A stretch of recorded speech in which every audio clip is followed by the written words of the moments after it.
নমস্কাৰ বন্ধুসকল, অসমৰ লাখ লাখ মহিলা আৰু আত্মসহায়ক গোটৰ বাবে এটা ভাল খবৰ আহিছে। যদি আপুনি কোনো সেলফ হেল্প গ্ৰুপৰ সদস্য হয় বা যদি আপুনি নিজে সৰু বিজনেছ ঘৰতে ষ্টাৰ্ট কৰিব বিচাৰে, ইয়াৰ ভিতৰত agriculture, dairy, fishery, food processing বা আন কোনো বিজনেছ কৰিব বিচাৰি আছে কিন্তু টকাৰ অভাৱত কাম কৰিব পৰা নাই, তেন্তে আজিৰ এই ভিডিঅ' আপোনাৰ বাবে অতি প্ৰয়োজনীয়। অসম চৰকাৰৰ কেবিনেটে মহিলা আত্মসহায়ক গোটৰ সদস্যসকলৰ বাবে 10 লাখ টকাকৈ লোনৰ ব্যৱস্থা কৰিছে। এই ভিডিঅ'ৰ শেষত মই আপোনালোকক জনাম কেনেকৈ আপুনি এই টকা পাব। সকলোৱে কিন্তু লোন বা এই টকা নাপাব। ইয়াৰ সম্পূৰ্ণ প্ৰচেছ আজিৰ ভিডিঅ'ত আপোনালোকক জনাম। ভিডিঅ'টো শেষলৈ চাই থাকিব। চৰকাৰে লোন দিব, কিন্তু ইয়াত এটা গুৰুত্বপূৰ্ণ কথা আছে। এই 10 লাখ টকাটো বিনামূলীয়া টকা হয়। এইটো মূলতঃ যোগ্য সেলফ হেল্প গ্ৰুপৰ সদস্যই বেংকৰ পৰা লোৱা ঋণৰ ব্যৱস্থা কৰা হৈছে। এইটো বিশেষকৈ সেইসকল মহিলাৰ বাবে গুৰুত্বপূৰ্ণ যিসকলে কম মূলধনেৰে নিজৰ ব্যৱসায় আৰম্ভ কৰিব বিচাৰে। এতিয়া আহো আটাইতকৈ গুৰুত্বপূৰ্ণ কিছুমান প্ৰশ্নলৈ। আচলতে এই সুবিধা কোনে কোনে পাবলৈ গৈ আছে? এই সুবিধা মূলতঃ Assam state rural livelihood mission অৰ্থাৎ SRLM-ৰ অধীনত থকা সেলফ হেল্প গ্ৰুপৰ সদস্যসকলেহে পাব। অৱশ্যে কেৱল মহিলা হোৱা মানেই এই সুবিধা অট'মেটিকেলি পোৱা নাযাব। আপুনি যোগ্য SHG মানে এবিলিটি থকা সেলফ হেল্প গ্ৰুপৰ সদস্য হ'ব লাগিব। SHG-টো সক্ৰিয় হ'ব লাগিব, এক্টিভ থকা হ'ব লাগিব। বেংকে লোন এলিজিবিলিটি পূৰণ কৰিব লাগিব। বেংকৰ পৰা আপুনি আগতে যিবিলাক লোন লৈছে এইবিলাক লোনৰ ক্ৰাইটেৰিয়া পূৰণ কৰিছে নে নাই এইবিলাক চেক কৰিব। লোনটো জীৱিকা বা এণ্টাৰপ্ৰাইজ পাৰপছৰ বাবে হ'ব লাগিব, নিজৰ ঘৰ বাৰী বনোৱাৰ বাবে হ'ব নোৱাৰে। বেংকৰ ক্ৰেডিট এছেছমেণ্ট সম্পূৰ্ণ কৰিব লাগিব। বেংকৰ লেনদেনবিলাক ঠিক ঠাক থাকিব লাগিব। এতিয়া বহুতে ভাবিব 10 লাখ টকা লোন মানে চৰকাৰে 10 লাখ দিছে নেকি? ইয়াৰ উত্তৰ হ'ব নহয়। কম ইণ্টাৰেষ্টত ঋণহে আপোনাক দিব। ঋণ ল'লে মূলধন ঘূৰাই দিব লাগে। বেংকৰ ইণ্টাৰেষ্ট থাকিব পাৰে। ৰিপেমেণ্ট শিডিউল থাকিব, মানে সময়মতে পইচা ঘূৰাই দিব লাগিব। বেংকৰ টাৰ্মছ এণ্ড কণ্ডিশ্যন মানিব লাগিব।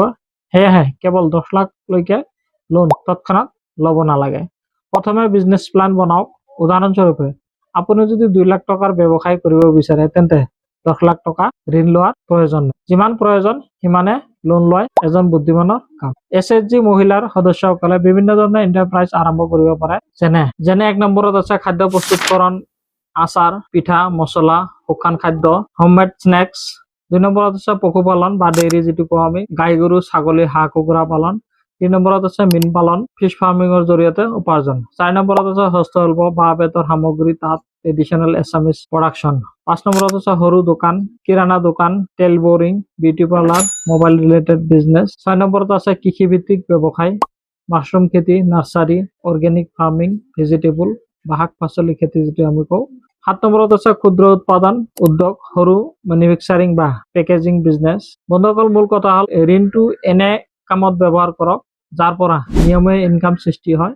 সেলফ হেল্প গ্ৰুপ কেৱল এটা গোট নহয়, ই এটা ফাইনেন্সিয়েল ছাপৰ্টৰ প্লেটফৰ্ম বা চিষ্টেম। সাধাৰণতে SHG সদস্যসকলে নিয়মীয়াকৈ মিটিং কৰে, নিয়মীয়াকৈ ছেভিংছ কৰে, গ্ৰুপৰ ভিতৰত লোন ডিষ্ট্ৰিবিউচন কৰিব পাৰে, বেংক লিংকেজ লাভ কৰে, বেংকৰ লগত ভাল এটা ৰিলেশ্যনৰ সুবিধা পায়, ফাইনেন্সিয়েল ডিচিপ্লিন গঢ়ি তোলে। এই ধৰণৰ নিয়মীয়াকৈ meeting, savings, internal lending, repayment আৰু একাউণ্টিঙৰ ব্যৱস্থাক SHG-ৰ বেছিক ডিচিপ্লিন বুলি ক'ব পাৰি। সেয়েহে যিকোনো মহিলা যদি SHG-ৰ সৈতে যুক্ত হ'ব বিচাৰে, তেওঁ প্ৰথমে নিজৰ গোটটো এক্টিভ আৰু ৰেকৰ্ড সমৃদ্ধ কৰি ৰাখিব লাগিব।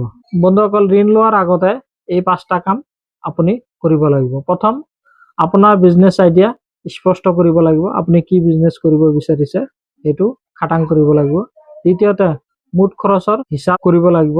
তৃতীয়তে, মাহে কিমান উপাৰ্জন হ'ব পাৰে আপোনাৰ সেই বিজনেছৰ পৰা, সেইটো উলিয়াই ল'ব লাগিব। চতুৰ্থ, মাহে কিমান EMI দিব লাগিব সেইটো বুজি লওক। পঞ্চমত, ব্যৱসায়ত ৰিস্ক কিমান সেইটো বিবেচনা কৰিব লাগিব বা এক্সপাৰ্টসকলৰ পৰা পৰামৰ্শ ল'ব লাগিব। উদাহৰণস্বৰূপে, আপুনি যদি 5 লাখ টকা লোন লয় আৰু বিজনেছৰ পৰা মাহে 20,000 টকা লাভ হয়, কিন্তু EMI 25,000 টকা হয়, তেন্তে সেই লোন আপোনাৰ বাবে বিপদজনক বা ডেঞ্জাৰাছ হ'ব পাৰে। সেয়েহে লোন লোৱাৰ আগতে প্ৰফিট, এক্সপেন্স আৰু ৰিপেমেণ্ট এই 3টা বিষয় ভালদৰে বুজি ল'ব। এই সুবিধাৰ অধীনত লোন RBI ৰেগুলেটেড ফাইনেন্সিয়েল ইনষ্টিটিউচনৰ পৰা ল'ব পৰা যাব পাৰে। ইয়াৰ ভিতৰত schedule commercial banks, regional rural banks, cooperative banks, অন্যান্য RBI ৰেগুলেটেড ফাইনেন্সিয়েল ইনষ্টিটিউচন বা বেংক। কিন্তু মনত ৰাখিব, কোন বেংকে কিমান লোন দিব, ইন্টাৰেস্ট ৰেট কিমান হ'ব, ৰিপেমেন্ট পিৰিয়ড কিমান হ'ব, এইবোৰ বেংকৰ লোন পলিচি আৰু আপোনাৰ এলিজিবিলিটিৰ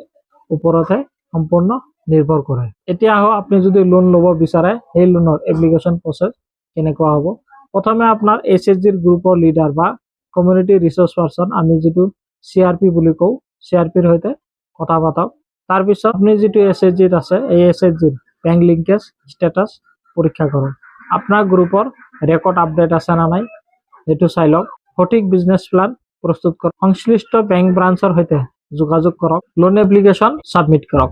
বেংক ভেৰিফিকেশ্যন আৰু ক্ৰেডিট এছেছমেণ্ট সম্পূৰ্ণ কৰক। লোন চেংচন হ'লে ডকুমেণ্টৰ বিষয়ে বেংকৰ পৰা স্পষ্ট তথ্য লওক বা ৰাফ পেপাৰত লিখি লওক। Stamp duty waiver implementation process আৰু প্ৰয়োজনীয় ডকুমেণ্ট সম্পৰ্কে বেংক বা ASLRMৰ অফিচিয়েল চেনেলৰ পৰা লেটেষ্ট ইনফৰমেশ্যন নিশ্চিত কৰক। কিন্তু অসম কেবিনেট বা অসমৰ মুখ্যমন্ত্ৰী হিমন্ত বিশ্ব শৰ্মাই ষ্টেম্প ডিউটি একেবাৰে ফ্ৰী কৰি দিছে। এই লোনৰ পাৰপছে ষ্টেম্প ডিউটি একেবাৰে ফ্ৰী কৰি দিছে। বন্ধুসকল, চৰকাৰী স্কিমৰ নাম লৈ বহু সময়ত ফেক এজেণ্টে মানুহক ঠগায়। কোনো ব্যক্তি যদি কয় মোক 10,000 টকা দিয়ক, মই আপোনাক 10 লাখ টকা লোন চেংচন কৰাই দিম, তেন্তে সাৱধান হওক। OTP কাকো নিদিব, ATM পিন নিদিব, বেংক পাছৱৰ্ড নিদিব, ব্লেংক পেপাৰত আপুনি সই কৰি নিদিব।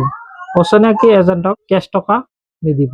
আৰু আটাইতকৈ গুৰুত্বপূৰ্ণ কথাটো হ'ল 10 লাখ লোন মানে 10 লাখ গ্ৰেণ্ড নহয়। এই কথাটো সকলোৰে বুজা অতি প্ৰয়োজনীয়। এই সিদ্ধান্তৰ সম্ভাৱ্য প্ৰভাৱ, এই ধৰণৰ সুবিধাই যদি সঠিকভাৱে কাৰ্যকৰী হয় তেন্তে মহিলা উদ্যোগীসকলৰ বাবে এই গুৰুত্বপূৰ্ণ সহায় হ'ব পাৰে। কাৰণ বহু সময়ত মহিলাসকলে বিজনেছ আইডিয়া থাকে, কাম কৰাৰ ইচ্ছা থাকে, গ্ৰুপ থাকে, কিন্তু কেপিটেল নাথাকে।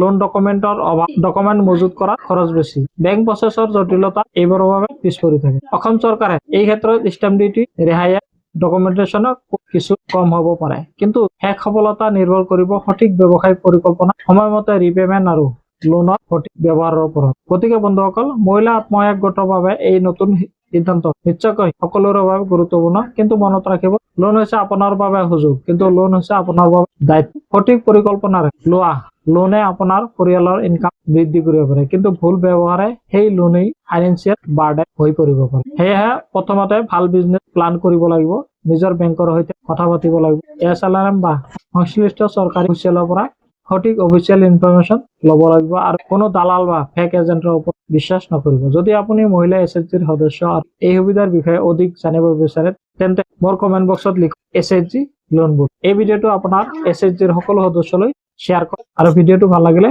লাইক কমেণ্ট কৰক আৰু মোৰ ইনচাইট চেনেল ছাবস্ক্ৰাইব কৰিবলৈ নাপাহৰিব। ধন্যবাদ। জয় আই অসম।